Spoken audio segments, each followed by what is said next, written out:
A critic of the EU, NATO and funding the war in Ukraine has won Slovakia's general election. Robert Fico's populist Smer-SD party got 23% and the right to form the next government. So what's behind this result in Ukraine's neighbour? This is Inside Story.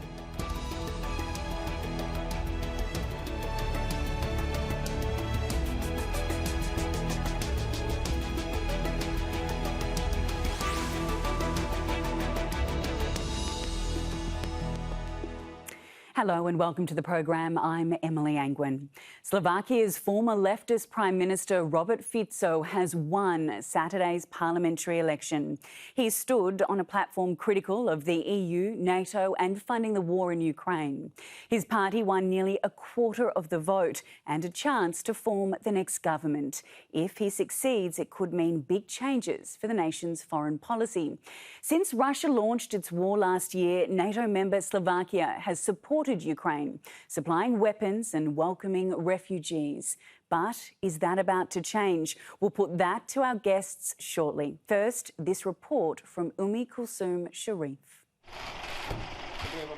A three-time former Prime Minister staging a political comeback in Slovakia. Robert Fico's leftist party defied exit polls in Saturday's parliamentary election, securing nearly 23% of the vote on a pro-Russian and anti-US campaign. The populist leader has doubled down on his stance on ending military aid to Ukraine and is now calling for talks to end the war. Slovakia and people in Slovakia have more serious problems than Ukraine. That's all I can say at this moment. We believe Ukraine is a great tragedy for everybody. If Smer happens to form a government, no matter if it gets the post of the Prime Minister, we will do all that we can also within the EU to reach peace negotiations as soon as possible. Fico was forced to step down in 2018 after the murder of an investigative journalist. Under his leadership, Slovakia was a staunch supporter of Ukraine at the time of Russia's annexation of Crimea in 2014.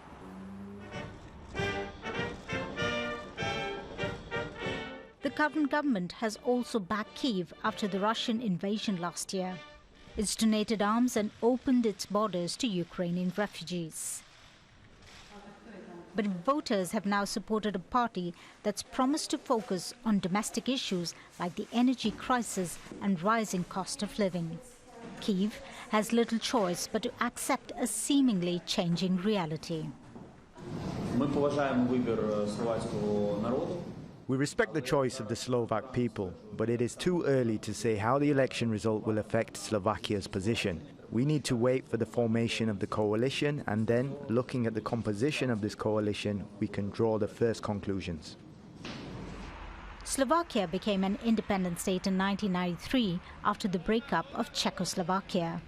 This parliamentary election is being seen as a test of its foreign policy. Fico's critics worry that his return to power could lead Slovakia to the same path as Hungary under Prime Minister Viktor Orbán, straining ties with the EU and NATO. Kulsum Sharif for Inside Story.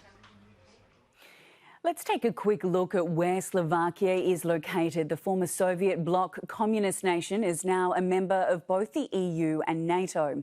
It shares a border with Ukraine and with Poland, which has played a major role in efforts to supply weapons to Ukraine since Russia invaded. To the south is Hungary, whose leader Viktor Orbán has welcomed Fico's win, sharing some of his policies.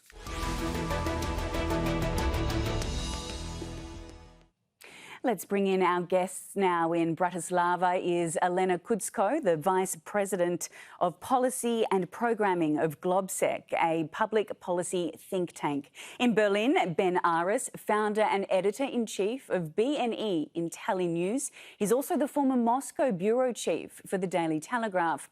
And also in Bratislava, Pavol Demes, a former Slovakian foreign minister and advisor to Slovakia's first president after the breakup of Czechoslovakia. A warm welcome to all of you and thank you for joining us on the program.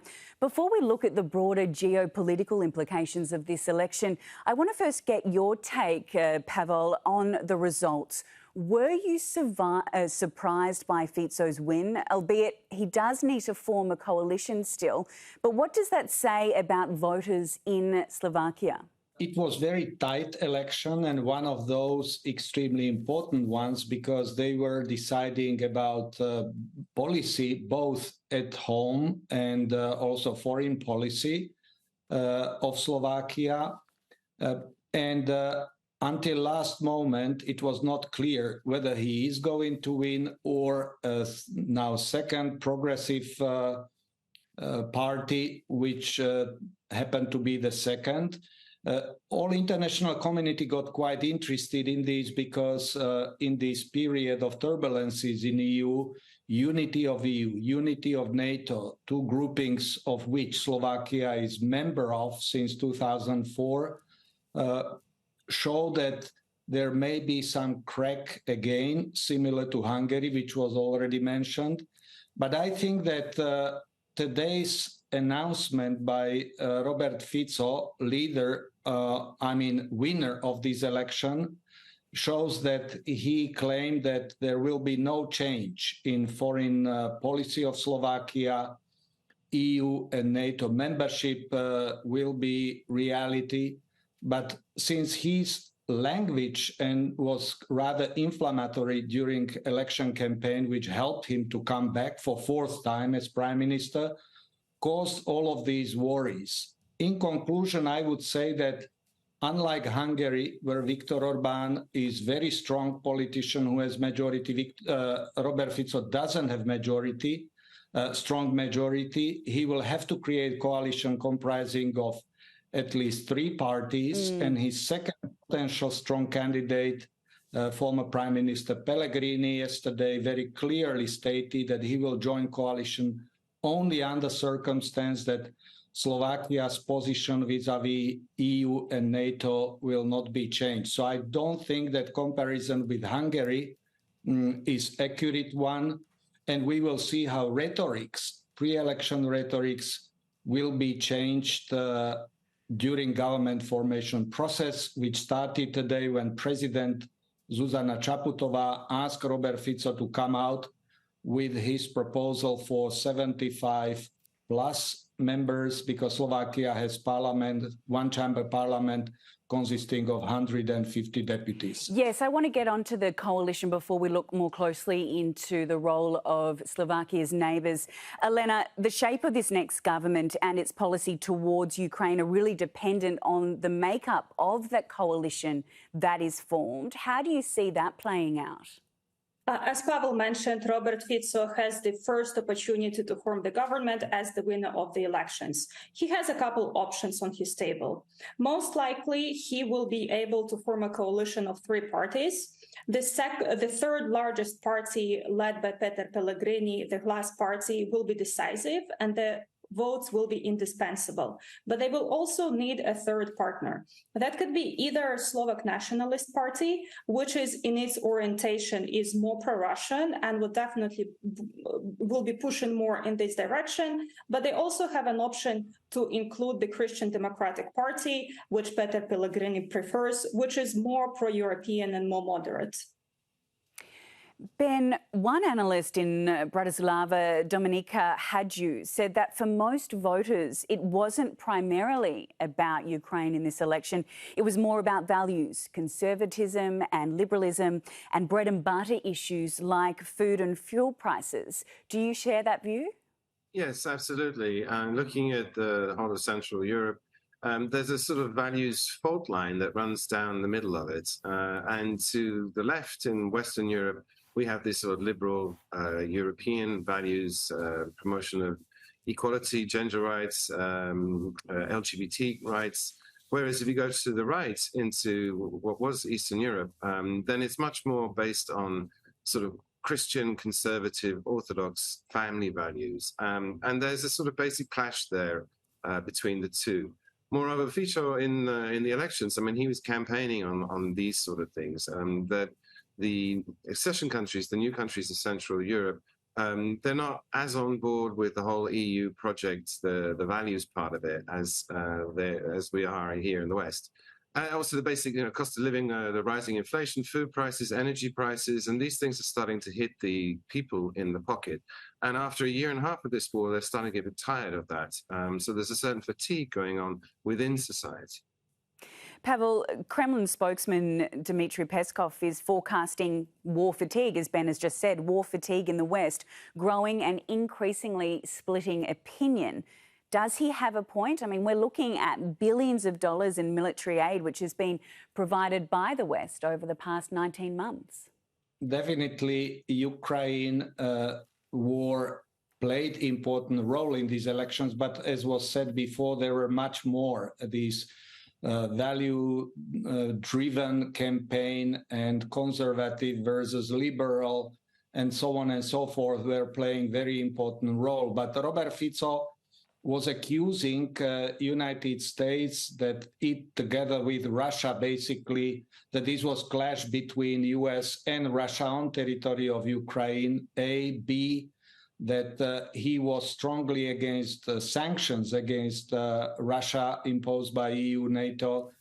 And also, I think that he was benefiting of pro-Russian sentiment, which is rather pronounced throughout Slovak society. But I don't think that that Slovakia, which played such an important role in political, humanitarian, economic, and military terms vis-a-vis Ukraine, that this will disappear, because Slovakia is member of Eurozone. We are intertwined economically with EU. Over 80% of our export goes to EU. So Robert Fico will need to balance his policy vis-a-vis EU, NATO, or taking into consideration our membership obligations and so on. So I don't think that he will just walk out of this. He will try to make his point in negotiations, how to settle this conflict, or I would suggest that he is such a pragmatist that he will even be able, together with new cabinet, which will announce most likely in government manifesto adherence to EU and NATO, some degree of cooperation also on further military assistance, because Slovakia still has, besides car industry, quite well-developed military industry. Just picking up on what Pavol said, Fico has doubled down on his pro-Russian stance. He's opposed to sanctions, as we've just heard, and wants to stop aid to Ukraine. Alena, how else is he likely to show his support for Moscow? We will see. And again, much will depend on the exact composition of the coalition. But it's also important to dig a little bit deeper even in the campaign promises. For example, Fico's promise that he might potentially stop providing military aid to Ukraine might not necessarily be as consequential as it seems. Slovakia has already provided enormous amount of support for Ukraine in terms of military aid. There's not that much that Slovakia has now in stock that could be given to Ukraine. So even if this decision is actually going to come to force, it does not necessarily mean that it will change the situation on the battlefield. But of course, the political unity in the European Union matters. If Fico indeed comes to power, it would mean that there will be more voices coming from Central Europe that question support to Ukraine at the European level. And by extension, it will be more difficult for the EU to reach consensus, or the decisions will be delayed and potentially watered down. But again, we still need to see whether he delivers on his campaign's promises. There are 2 points that I wanted to pick up there, Alena, on that. Firstly, Ben, Alena mentioned about the flow of arms not necessarily changing to Ukraine. Slovakia has already given most of what it can spare. It was the first country to provide Ukraine with fighter jets and air defence missiles. So do you agree that the impact on the ground in Ukraine via Slovakia won't necessarily change? I think the issue of arms is a key one, and as you mentioned, I mean, most of the NATO members have actually depleted their stocks of arms that they had available to send to Ukraine. They're running out. I mean, there was just a defense forum in Kiev at the weekend where they're talking about manufacturing. The EU's also promised $1 billion to invest into new production. And so there is an ammo crisis brewing in Ukraine. They're already running low. And consequently, they have to get these arms from somewhere by setting up more production. And the stocks that are remaining in the NATO countries are the residual stocks they need to protect themselves in case this war explodes, escalates, and it becomes an out-and-out confrontation between NATO and Russia, which is at the back of everybody's mind. So I think in the short term, Ukraine is in a difficult position trying to source these arms. But as I say, I think the West has actually run to the end of the road of what it had in stock to give Ukraine, and now needs to invest in the production to make more munitions, and that process is already ongoing. And Ben, just as you mentioned the West, how closely will it have been watching this election? How will the rest of Europe have been watching this election unfold, and what would they be making of it? Very closely. I mean, as Alena mentioned, I mean, European unity is key here. And what surprised everybody was the level of unity that was in the EU at the beginning of the war, where sanctions they rolled out were extreme and they brought down a lot of costs on Western Europe. As a result, with soaring energy prices, the energy crisis we have with soaring food prices. However, the longer this goes on, and it's been more than 18, 19 months now, then this fatigue is building. People are becoming tired of the costs. And this election is part of a wider move in Europe where you can see some of the countries are unhappy. They want the war to finish. It's costing them too much money. We had this result in Slovakia, but then in Hungary's already gone away. The Greeks are increasing the amount of oil they're transporting for Russia. And when the EU tried to put through this 15% energy cuts, then most of the countries turned around and said no. And the whole story was highlighted with the grain crisis we had recently, where Poland, Slovakia, Hungary banned the import of Ukrainian grain, their only hard currency earner, because it collapsed the local markets. And so now increasingly you've got this tension between the stand by Ukraine for political reasons, which everybody's on board with, and then the interference in national interest, the damage it's doing to your economy, which people are unhappy about.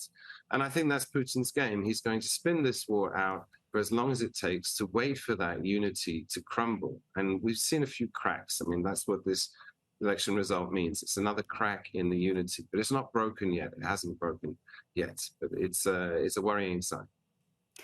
Pavol, speaking of those cracks, how can the West engage with Fico and his potential coalition and not lose Slovakia to Russia?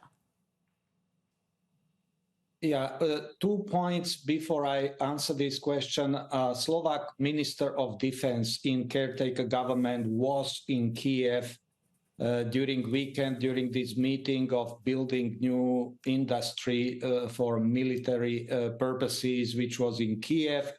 Today, there is a meeting of foreign ministers of EU in Kiev, and Slovakia's foreign minister Miroslav Lachovský is in Kiev and declared continuation of support of Slovakia to Ukraine and so on. And lastly, also new EU ambassador to Ukraine, Katarina Maternova, is Slovak official. So I think that for us, this is a country which is occupying our attention and is testing basically whole body of politics in Slovakia.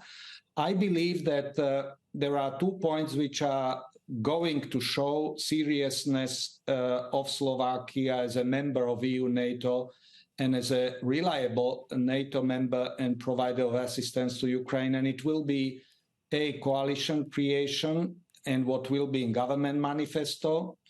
And secondly, who will become our new foreign and defense minister? Because my guess is that Robert Fico will try not to put ideologue, but rather professional on these 2 positions, which I believe will try to dilute the suspicion that Slovakia is another Hungary, that Slovakia is a country which will be undermining unity of EU and NATO. My feel is that Robert Fico and his coalition partners will try to fix some of these damages in perception of Slovakia. And lastly, I think that this image issue became quite obvious after exit polls were released, which suggested that Fico lost and that progressive Slovakia won elections. And when we woke up Sunday morning, things were completely different. Fico was leading about 5%. But in parliament, he doesn't have such a strength that he could just simply divert country into Hungarian way. Sure, and there are a lot of things still to be confirmed in relation to the coalition and how that plays out. But I guess if I can return to my question, how best can Slovakia engage with the West, given that Fico has doubled down on his pro-Russian stance as early as today?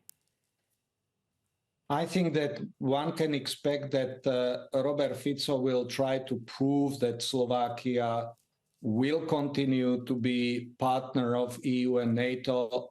He will try to show some sort of his suggestions how peace should be brought in or something along those lines. But Ben, I see you shaking your head there. Did you want to jump in? No, I think it's true. I don't think there's going to lose Slovakia to Russia. I don't think that's an option. It remains an EU country and bound to the EU. And nobody's going to go over and support Russia after this unprovoked invasion of Ukraine that's caused hundreds of thousands of deaths.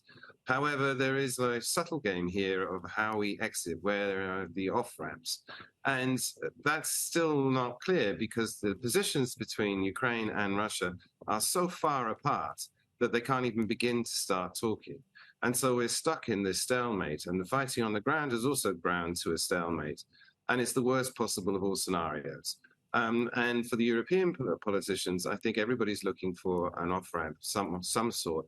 And in the case of Hungary and Slovakia, they want to see that happen sooner than anybody else because they have serious economic interests and suffering serious economic pain from this whole conflict.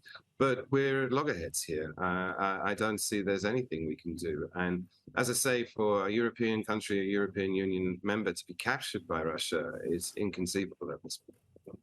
Alena, as we've heard, Slovakia, Hungary and Serbia all have shown significant sympathy for Russian President Putin.